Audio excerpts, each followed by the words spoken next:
Fidèles chérubins et séraphins, chrétiens de tous ordres, mesdames et messieurs, bienvenue dans ce journal spécial centenaire 1925-2025. 100 ans que la congrégation chrétienne de l'ordre sacré éternel des chérubins et séraphins a été fondée par le prophète Moses Orimola de Tournolaché. Dans quelques jours, les fidèles de cette congrégation se réuniront pour un culte commémoratif qui aura lieu sur l'esplanade du stade Charles de Gaulle à Porto Novo. Au sommet de cette édition spéciale, 100 années d'implantation de la congrégation chrétienne de l'ordre sacré éternel des chérubins et séraphins au Bénin, Orimolade TV, votre chaîne de foi et d'espérance, a eu un entretien exclusif avec sa haute éminence, Baba Aladoura Emmanuel Couton JP. Les premières paroisses implantées au Bénin. Le cas de la paroisse Carré 101 de Cotonou, votre chaîne a rencontré pour vous le responsable de cette paroisse. Et puis, le préparatif de 100 années d'existence de cette congrégation.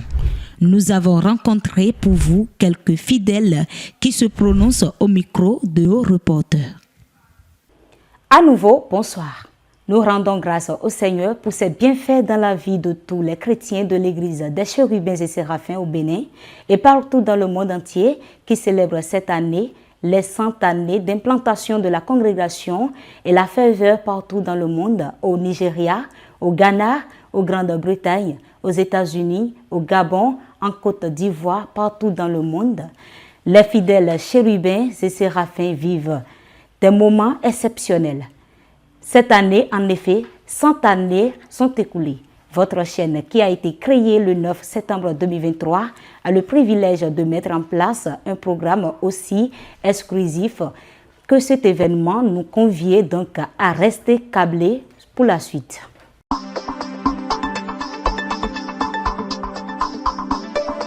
Implantée depuis 1930, l'église des chérubins et séraphins a vu le jour dans la ville capitale du Bénin et s'est rapidement répandue dans plusieurs villes et localités du Bénin. L'histoire de l'église des chérubins et séraphins mérite d'être connue. C'est dans ce cadre que l'équipe de Orimolade TV a réalisé des entretiens exclusifs avec 3 des pionniers de l'église des chérubins et séraphins au Bénin. Nous vous invitons à suivre un extrait de l'entretien avec sa haute éminence Baba Aladoura Emmanuel Couton JP.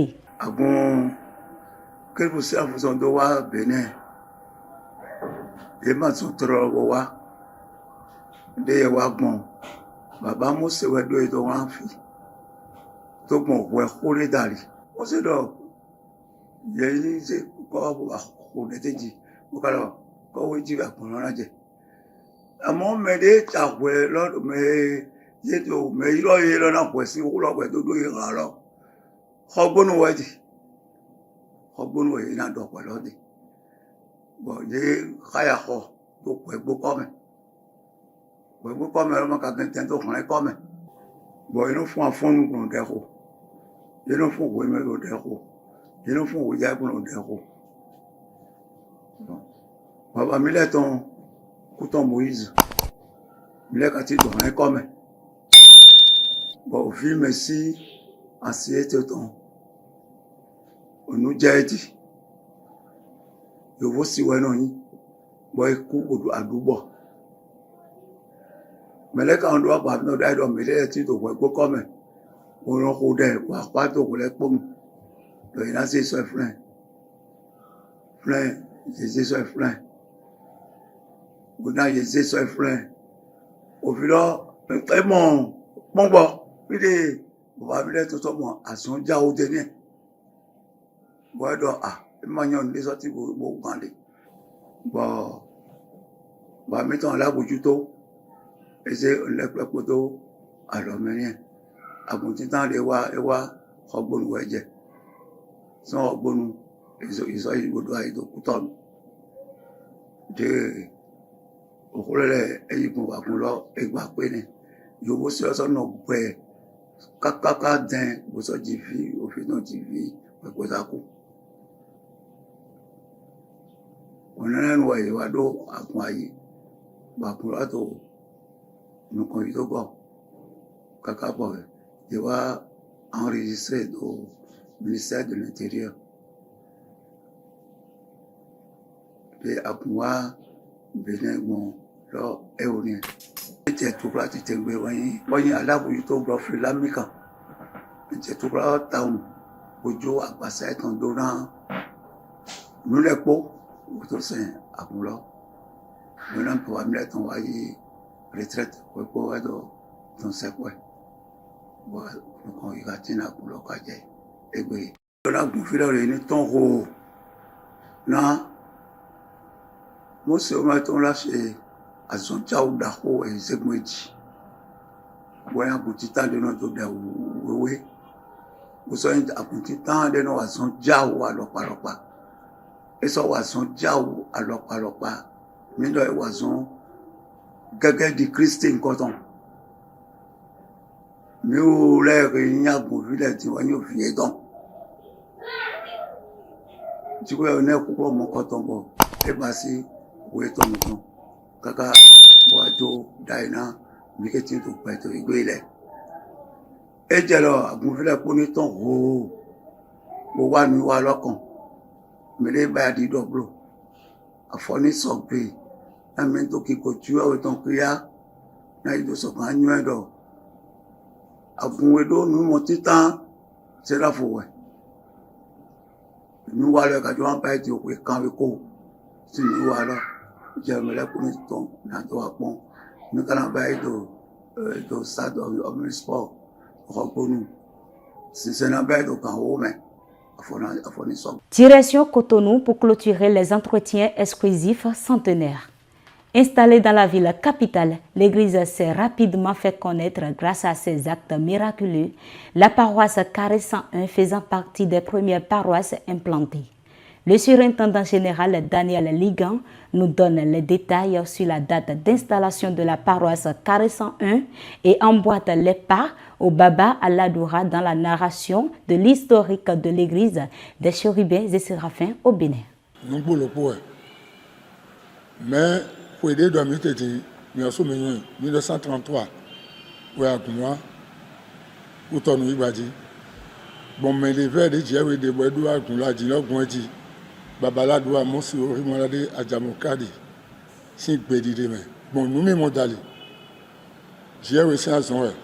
Boya tomoro aigba deji tin bo kudo wen dagbe di doton e do kudo eton bon nous même dali vision dali we mo akunlo to we howaji to aigba weweji nous même yi seme e de merlan de ewa ne atron a on est au pelon amado fi awe nagbon alio magbon klake idi roko alio gbon alon ya gabonu ato ni anawa uton anagbon khogbonu janwe donc de wa khogbonu yedo edo ni ba ko fi lo ton wa ni ye yi ko to fine khogbonu sin ko egbon bona uton ton ko vere ni aton khogbonu bo dasa kaka an wa semenele an je ko wewe moji kaka kon do kuton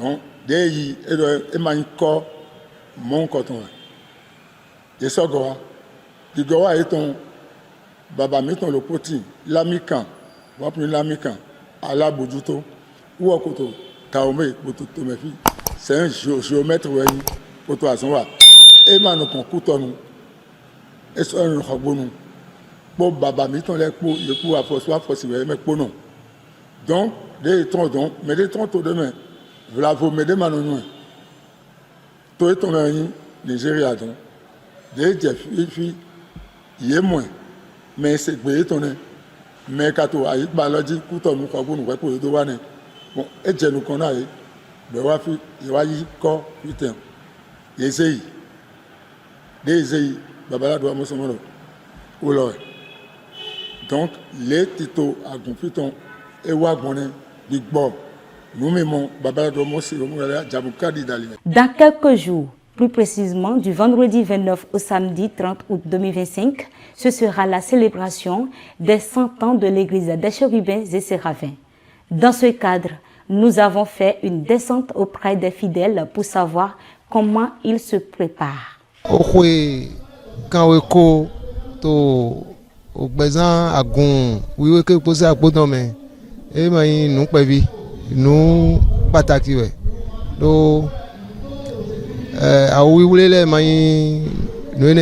Le comité directeur au Lagbon à Gonle Koko Daji, bon région de propose de Kanho, na à quoi jolé, ni do biokwe, do okwe kan komadayon, et là hembo bo ayaje na nommé Ganji, donc à ouille doté, bon manga, wande na kulepo, mais des na du bon fie yan douté, et ne le kulepo yo to kulepo et do. Nous allons donner cachet d'honneur à cette fête-là.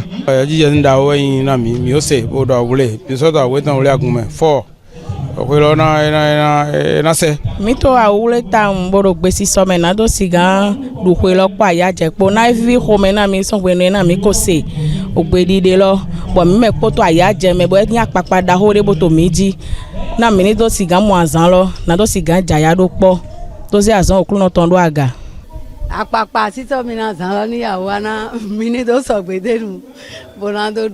Nous comptons vraiment fêter les centenaires de la création des chérubins séraphins, de l'arrivée des chérubins séraphins dans la plus grande joie. Et on ne pense pas le faire comme ça. C'est ce pourquoi nous sommes en train de nous apprêter, nous sommes en train de faire tout possible pour que on avance dans les travaux pour pouvoir mieux fêter ce centenaire. Mi xɔme ho no to wagun la pk disi gbara wlo do me na we pe no kan we koto de do agun yiwe kero ko sira fu pode bo mi le gon fi ehun ko mi ami bo mi le awule town na do du pe lo dagbe no no e fi na mi le de town we do jilo de e ndo bere se igbaji we do na basile donc ko ne bro ya je da ho na mi bo mi le jo fere jo ni na mi gbo kaka je azalo gbe nyawe no e mi do na do jaya na mi abasina aga ya je do tin na no hele ma yomo taragwe mo me ga do taragwe mo do bere igbajo mi akalo bo yiwe wa bo ne pepe ma na so o azalo gbe ya je po nu ki o po yan na do po mi do bere igbaje ma do pa kun fi le po ojo na kun na do po mi tele eyin ohwe agun wiwe kerubu serafuton eyin ohwe kanwe ko lo mi do ndo ji po yewe susu na dagbe wanye ton na epo mi me podo gbebo mi mo ohwe kanwe ko lo mi so to nu so bo to awule na ako ejole na leblanu to poro jijo we to ni he mi me po mo azan lo to jijo wo me. Que pense la population de l'église des Chérubins et Séraphins? Que connaissent-ils de cette église? Suivez ce micro-trottoir réalisé par l'équipe de Orimolade TV.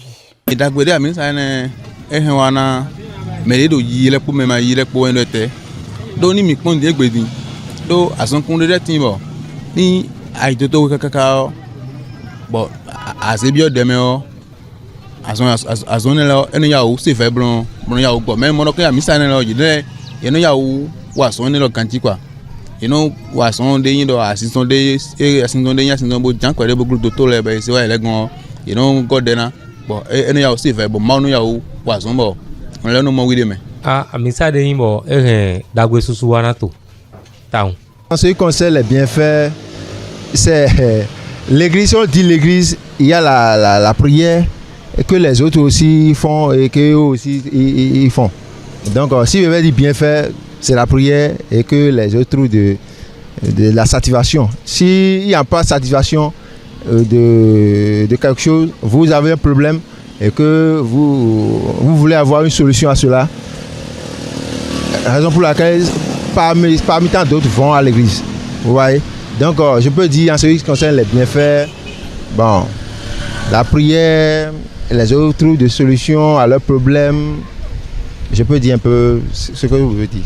Misale e ma yina ne amisa ne de to me fi ma yina ne e zon bo mele vol ne bojo e zon mele ne bojo do to me fi dine do be amayi se gbe me fi a so mo ali dagbere a no gbolo we anakodo Jesu Kristu anakodo mawu pẹ̀lú to parce que ne ma lo fi ze mawu we a gando ma so do ma hen dagbe wa na to bole hen dagbe hen adi osu de fivien e wa dagbe adi osu de fivien na se de mo se la fosin aleji do ete otu novice e wa dagbe la novice di osu wi wa na. On reste toujours dans l'histoire de l'église avec l'entretien exclusif réalisé avec sa haute éminence Baba Aladoura Henri Adebiaye Hunkonu. 1930 wo agun lo wa ogun de me o mi to le yo ti do agun protestant me to wo du me don wo agun protestant de methodist wo po agun wa bi agun wa eje papa mi don ku to mo isi alo me ni lo wa so ni wa bayi yo si role ye wa bi agun wa papa mi don de bi yo nko to ku to mo isi asie si fi po bi de si we ma no na bo ese je me role de bo mo ko da bo mo kun bo de fi lo mo kun bo we yo agbe to apon si se de bo wa mo yin wa mi ni dogun wele ibe go ko mero wo ko ma gro je go ko me wo ro fi rodo to ogbon fi je plan we bo me ko ro je plan yi to année 1930 10 juin 1930 les troncs wo ko mero fi do xiao to wo le nfe pa bi agun lo si ayin de de agun tron file bon me mi to to sisero si o config ka papa mi yo nko to na mi ne do Samuel Kore loko Joseph Togon liga me ne le kuton we ereti ni aka alogure jo eno do ya nukunya e ka me mo ya wo so wonu ko to mi to le fono vi do mina yede bore do ago ya de iwowe yo mo Kore loko Samuel e ya so me do rezo no wa so de Joseph Togon liga su o so ya so me ti wa e mo gbeto flen bo e no flen bo si agun oje flen bo e go ran so me de go ran ya mo e to flen bo e no flen bo sisen bayi na gro kaka bo aforo to pipe kaka bo ayin de mo aforo pe bo klo agun o hin ayi to flen wo e no go awe ogbonu e tron bo si agun o to flen de agun tron je kutorun de tron kaisan bo ja fotru eye bele bo je Jericho fi temetemele wo e je kutorun. Nous voici à la fin de cette spéciale édition centenaire. Que la grâce du Seigneur soit avec vous. Orimolade TV, vivez la parole de Dieu au quotidien.